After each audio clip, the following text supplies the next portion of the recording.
আসসালামু আলাইকুম। News desk এইচডিতে আপনাদেরকে স্বাগতম। শুরুতে জানিয়ে দেব আন্তর্জাতিক খবরের প্রধান সংবাদ শিরোনাম। আবারও অভিশংসন ভোটের মুখে পড়তে যাচ্ছেন দক্ষিণ কোরিয়ার প্রেসিডেন্ট। ট্রাম্পের শপথ অনুষ্ঠানের আগে ইউক্রেনে হামলা জোরদার রাশিয়ার। দামেস্কের কাছে ইসরায়েলি বাহিনীর অতর্কিত হামলা। নিজের নকশায় মধ্যপ্রাচ্যকে সাজাতে চাইছে ইসরায়েল। এতক্ষণ শুনলেন সংবাদ শিরোনাম, এখন জানিয়ে দেব বিস্তারিত। আমাদের চ্যানেলের ভিডিও যদি আপনাদের ভালো লেগে থাকে অবশ্যই সাবস্ক্রাইব করবেন এবং নিত্য নতুন ভিডিও পাওয়ার জন্য বেল বাটন বাজিয়ে দিন। আবারও অভিশংসন ভোটের মুখে পড়তে যাচ্ছেন দক্ষিণ কোরিয়ার প্রেসিডেন্ট। দক্ষিণ কোরিয়ার প্রেসিডেন্ট উইন সুং ইউল আজ শনিবার দ্বিতীয়বারের মতো অভিশংসন ভোটের সম্মুখীন হতে যাচ্ছেন। দেশটিতে সামরিক শাসন জারির চেষ্টার কারণে বিরোধী দলগুলো তার বিরুদ্ধে অভিশংসনের চেষ্টা চালাচ্ছে। আর আগে 7ই ডিসেম্বর প্রধান বিরোধী দল ডেমোক্রেটিক পার্টি প্রথম তার বিরুদ্ধে অভিশংসনের চেষ্টা চালিয়েছিল। 3রা ডিসেম্বর দক্ষিণ কোরিয়ার সামরিক আইন জারি করেছিলেন ইউন, যদিও জনগণের চাপের মুখে 6 ঘন্টার মধ্যে তা প্রত্যাহার করতে বাধ্য হন তিনি। তার এই পদক্ষেপের কারণে দেশটির জনগণ হতবাক হয়ে পড়ে। তার নিজের দলের মধ্যে বিভক্তি তৈরি হয়। মেয়াদের অর্ধেক পথে এসে ঝুঁকির মুখে পড়ে তার প্রেসিডেন্ট পদ। উইন সুং ইউল সামরিক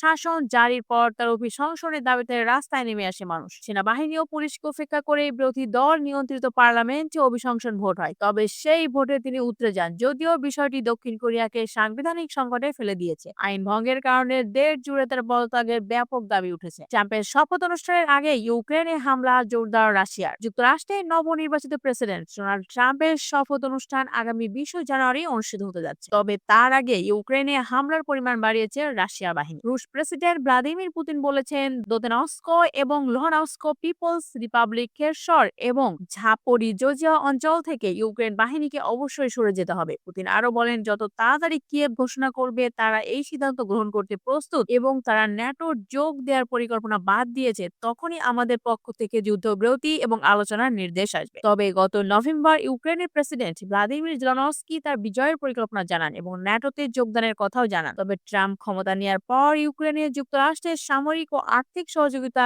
কমতে পারে বলে ধারণা বিশ্লেষকদের। দামেস্কের কাছে ইসরায়েলি বাহিনীর অতর্কিত হামলা। সিরিয়ায় বাশার আল আসাদের পতনের পর দেশটিতে একের পর এক হামলা চালিয়ে যাচ্ছে ইসরায়েলি বাহিনী। সিরিয়ার রাজধানী থেকে আল জাজিরার সাংবাদিক রেসুল সেরদার বলেছেন, দামেস্কের কাছে সামরিক স্থাপনা লক্ষ্য করে এবং তার আশেপাশে ইসরায়েল হামলা চালিয়েছে। সেরদার বলেন, দামেস্কের কাছে সিরিয়ান আর্মির 4th ডিভিশন এবং রাডার ব্যাটালিয়ন লক্ষ্য করে বিমান হামলা চালিয়েছে। এর আগে শুক্রবার দামেস্কের সুইদার কাছে অন্তত 6টি সামরিক স্থাপনায় বিমান হামলা চালায় ইসরায়েল। বিদ্রোহী গোষ্ঠীর ঝড় ও আক্রমণে মাত্র 12 দিনের মধ্যে গত রোববার আসাদ সরকারের পতন হয়। যুক্তরাজ্য ভিত্তিক পর্যবেক্ষক সংস্থা Syrian observatory for human rights জানিয়েছে, বাশার আল আসাদের পতনের পর গত বৃহস্পতিবার পর্যন্ত ইসরায়েলি বাহিনী সিরিয়ায় 5 শতাধিক হামলা চালিয়েছে। এরপরেও হামলা অব্যাহত রেখেছে ইসরায়েলি বাহিনী। নিজের নকশায় মধ্যপ্রাচ্যকে সাজাতে চাইছে ইসরায়েল। সিরিয়ায় বাশার আল আসাদের নাটকীয় পতনের পরই দেশটিতে ব্যাপক হামলা শুরু করেছে প্রতিবেশী ইসরায়েল। এই হামলার সঙ্গে নিজেদের সুরক্ষা জড়িত বলে দাবি করেছে তারা। তবে ইসরায়েলি হামলার ঘটনা নতুন নয় বলতে গেলে 2013 সালের জানুয়ারি থেকেই দেশটিতে হামলা চালাচ্ছে ইসরায়েলি বাহিনী। 2013 সালের জানুয়ারি মাসে ইসরায়েলের এই হামলা ছিল